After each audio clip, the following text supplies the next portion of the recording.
So today I'm going to talk to you about the Ninth Amendment to the Constitution. So Amendment 9, in order to understand it, you really need to know what Amendments 1 through 8 are talking about. So just to sum it up, Amendments 1 through 8 give us certain examples of things that we're allowed to do.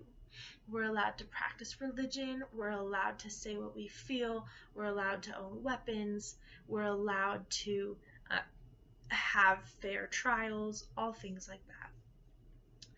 But the paper that the Bill of Rights is written on is only so long, and the amount of time that they had to write it was only so long. So there are plenty of things that, while important, didn't make it into the Bill of Rights.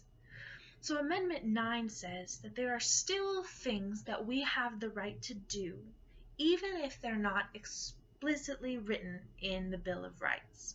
So this can incorporate a wide variety of things, but really it was added to the Constitution to give citizens a little bit of protection, because the people who wrote the Constitution knew that the world would change a lot in the future. So they wanted to make sure that as the world changed, there was a little bit of breathing room to give citizens even more rights as they became necessary. So the Ninth Amendment says that just because it isn't in the Bill of Rights doesn't mean it's not a right.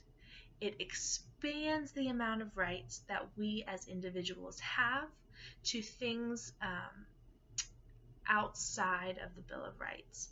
Those are usually decided in Supreme Courts and other courts around the country.